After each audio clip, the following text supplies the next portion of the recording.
Oh, dearie me. So let's talk about Shein. And if you don't know who Shein are a fast fashion company that has completely destroyed the ecosystem. These guys are so efficient, it is untrue. I'm talking like literally producing products that have been seen on the catwalk the next day for next day delivery. They have a huge network of factories all over China. Their distribution chain is second to none. And honestly, they are crushing it in terms of the pricing. Fast fashion is really struggling since Shein took off. But I'm sure you've all heard about the Shein PR trip. So what actually happened? So Shein has been in the press for ages about all the controversy around sort of worker conditions, using Uyghur warehouses to basically do slave labor. They've had so much bad press. So when you have a load of bad press, what do you normally do? You should probably fix the problems. Nope, not if you're Shein. What you do if you're Shein is you invite a load of American TikTokers over to China to visit your factories.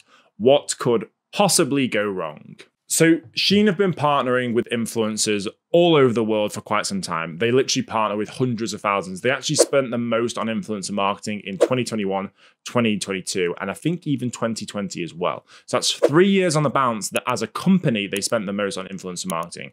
But this time they took these influencers, pretty high profile TikTok stars. I won't name their names because I'm not going to drag their names through any mud at the moment.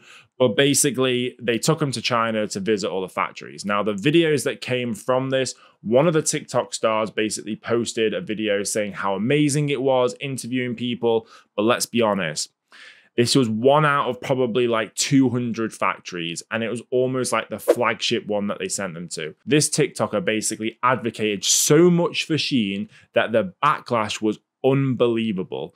Literally, the comments were crazy.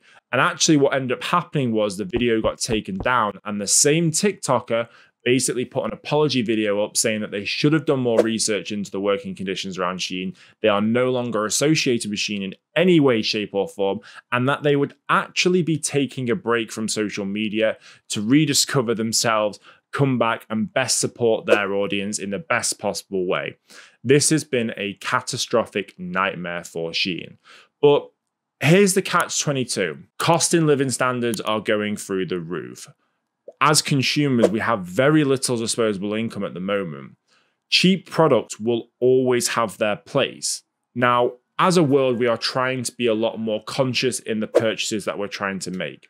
But right now, as an ecosystem, do we have the ability or the luxury to transfer out these cheaper products into products that are much more sustainably produced, longer lasting, etc.?